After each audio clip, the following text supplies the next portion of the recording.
commanded his covenant forever. Continue. Holy and reverend. Holy and reverent Is his name. Ni jina reverent mwanadamu mwenye anaongoza kanisa la Kisii. Hapana. Imesema is His name. His name. Holy And reverend. Holy and reverend. Kwa hivyo huyu alichukua holy. Ndiye anaitwa Baba Mtakatifu. Holy Father. Baba Mtakatifu. Alafu reverend akaachia wengine. Reverend Musili, reverend sijui Vitoke, reverend Kamau. Wamekufuru system ya kuasi, system ya kuasi. Maana ya kukufuru, wanachukua jina la nani? La Mungu. Angalia, ilisema wako na jina la kufuru ama jina ya makufuru? Majina ya makufuru. Kwa hivyo hii system iko na majina ya makufuru. Kukufuru mara ya kwanza tumeona ni kuchukua jina la nani? La Mungu. Mara ya pili ni gani? Alafu andae katekisimu hapo. Marko 2 mstari wake ni wa 7. Biblia inasema hivi. Sikiliza. Mbona huyu anasema hivi? Mbona huyu anasema hivi? Anakufuru. Ni nani awezaye kusamehe dhambi? Kwa hivyo mtu akisema anasamea dhambi, anafanya nini? Anakufuru. Mbona huyu anasema hivi? Anakufuru. Ni nani awezaye kusamehe dhambi? Isipokuwa moja, nani? Ndiye Mungu. Kwa hivyo Mungu ndiye anasamea nini? Dhambi. Duniani tukipata mtu anasamea dhambi, amefanya nini? Amekufuru. Chukua katekisimu sasa. Tunawauliza wao. Biblia haidanganyi. Biblia imeweka maneno yote wazi. Angalia. Maana ya kwanza ya kukufuru, amechukua jina la Mungu. Maana ya pili ya kukufuru ni kusamea dhambi. Tunauliza katekisimu ya maswali na majibu. Nini maana ya kukufuru? Nini maana ya kukufuru? Tukipata hii system inasamea dhambi, my friend, huyu ndio mpiga Kristo wa kipindi cha mwisho na amelewesha mataifa mengi, wafalme wa nchi pamoja na raia. Soma hiyo katekisimu. Yaani nguruwe inajikaanga na mafuta yake. Sikiliza, soma hiyo. Padri ni nani? Wanauliza, padri ni nani? Padri ni mwanaume anayeshiriki katika kazi ya askofu. Kwanza anashiriki katika kazi ya askofu. Soma. Na amepewa na Kristo mamlaka, uwezo wa kuhubiri Injili. Soma. Kusamehe dhambi. Ati nini? Kusamehe dhambi. Ati wamepewa mamlaka ya kusamea dhambi. Na maana ya kusamea dhambi, maandiko imesema tukipatikana na mwanadamu anasamea dhambi, amefanya nini? Amekufuru. Kwa hivyo hiyo system imefanyaje? Imekufuru. Kwa hivyo hiyo system ambayo system ya Vatican, system ya Baba Mtakatifu. Yeye anasamea dhambi kwa Vatican, sehemu ndogo ndogo kama hizi ameweka mafadha, si ndio? Wewe watu wanaenda leo kwa kadirisha, wanaanza kuongea, Father, nilikosa, niliiba kuku ya jirani, nikakula nikamaliza, sasa nimekuja unisamee. Jirani hakujua, lakini nimefanya makosa, naomba unisamee. Yaani umeangalia kwa dirisha, amweze mkaonana na Father ako huko nyuma, yeye anakuangalia, anakusikiliza, alafu anakuambia umesamehewa mwana wa Mungu, enda kapalilia maua ya kanisa, enda kasombe maji ya kanisa, maana kuna funeral, kuna sijui sherehe. Ukimaliza kusomba hiyo maji, dhambi zako zimesamehewa. Uongo. Hakuna mwanadamu anaweza kusamea dhambi. Kama uliiba kuku na ukaenda kwa Father, hiyo dhambi siku ya mwisho utapatana nayo. Kwa hivyo hii system inafundisha watu kukana dhambi zao, wakidanganya ati mwanadamu anaweza akasamea dhambi. Hakuna. Yeremia 17 mstari wa 5. Sikiliza ujumbe. Hakuna mwanadamu anaweza akasamea dhambi. Hakuna. Maana hakuna mwanadamu aliye mtakatifu. Hata mchungaji anakosea. Mchungaji ni mwenye dhambi. Nyinyi hamjaona leo wachungaji makesi za kanisa ati sijui amelala na bibi ya mshirika. Huyo ndio unasema anaweza akakusamea dhambi? Hata hao mafadha, hata hao masista, hamjasikia?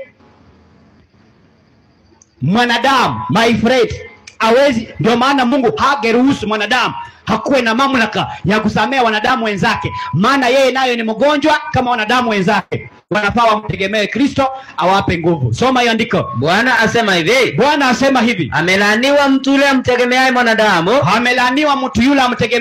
mwanadamu. Kanisa hii inategemea wafuasi wake kutegemea mwanadamu ambaye ndio Baba Mtakatifu na mafadha wadogo. Maandiko yamesema aje?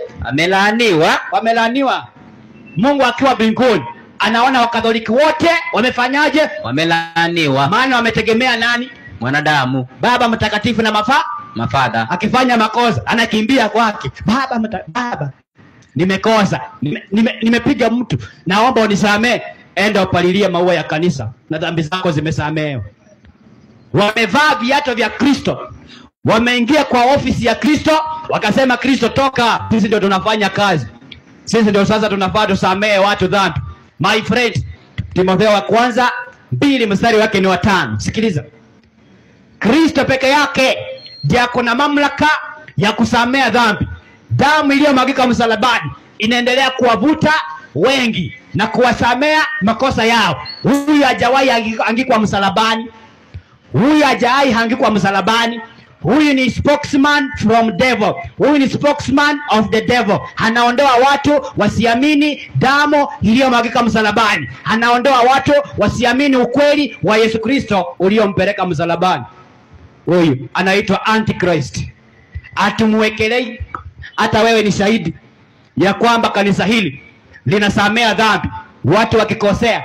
My friend, toka hapa. Kama ulikuwa hapa, anza kupiga mahesabu vile utatoka. Maana Yesu atakapokuja hataangamiza sistimu hii kwa kinywa cha pumzi yake. Lakini atakapokuwa anaangamiza, ukipatikana umeamini mafundisho yake, umelewa kwenye kikombe chake, utapona. Soma hiyo. Kwa sababu Mungu ni moja. Kwa sababu Mungu ni moja. Na mpatanishi kati ya Mungu na mwanadamu ni mmoja. Na mpatanishi kati ya Mungu na mwanadamu ni mmoja. Mwanadamu sio Yesu. Baba mtakatifu Yesu Kristo. Baba mtakatifu Yesu Kristo. Yule ambaye anapatanisha mwanadamu na Mungu. Maandiko yamesema ni nani? Yesu Kristo. Unataka hii maandiko tupeleke wapi? Na wauliza Wakatoliki na nakuuliza Baba mtakatifu. Huyu alikufa, si ndio? Naam. Na wauliza Wakatoliki, maandiko haya mnataka tupeleke wapi? Maandiko yamesema anayepatanisha mwanadamu, yani anakupatanisha wewe na Mungu. Maandiko yamesema ni nani? Yesu Kristo. Yesu nani? Kristo. Kumbe sio huyu. Hapana. Endelea kupeleka hapo. Message sent. Waraka wa kwanza wa Yohana 2 mstari wake ni wa kwanza. Sikiliza. Sikiliza Biblia. Kama unapenda Biblia, my friend, anza kufanya marekebisho. Soma hiyo. Biblia inasema hivi, watoto wangu wadogo, nawaandikia haya ili kwamba msitende dhambi. Na kama mtu atatenda dhambi, tunaye mwombezi kwa Baba. Tunaye mwombezi kwa nani? Kwa Baba.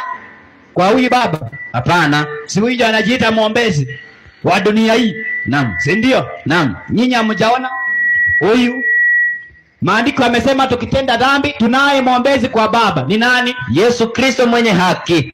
Kumbe sio huyu. Hapana. Ni Yesu Kristo mwenye haki. Soma. Inaendelea kusema hivi, na ndiye kipatanisho kwa dhambi zetu. Naye ndiye kipatanishi kwa dhambi zetu. Naye ndiye kipatanishi kwa dhambi zetu. Soma. Wala si kwa dhambi zetu tu, bali na kwa dhambi za ulimwengu wote. Kwa hivyo yule ambaye anafaa pelekewe dhambi ni nani? Yesu Kristo. Ulimwengu wote inafaa peleke dhambi zao wapi? Kwa Yesu Kristo. Lakini leo huyu amesema hapana, leteni kwangu. Nyie mjaona Vatican watu wakipiga magoti wakipanda kwenda kusamehewa? Wengine wanataka tu wapande waende waekelewe mikono na pop, wataamini watakuwa watakatifu.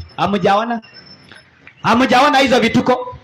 System ya Antichrist imefaulu pakubwa kuwadanganya wengi. System hii, my friend, inajifanya system ya kikanisa, imeketi katika hekalu. Wathesalonike 2 mstari wake ni wa 4. Sikiliza. Wamevaa mavazi, unaweza fikiria ni watumishi wa Mungu, lakini mavazi haya yote na uzuri huu wote ambao uko hapa ni wa kudanganya watu macho. Inawafunika macho. Mnasema hii ni kanisa la Mungu. Kumbe ni kanisa la shetani. Antichrist. Warning of last days. Sauti ya ukweli.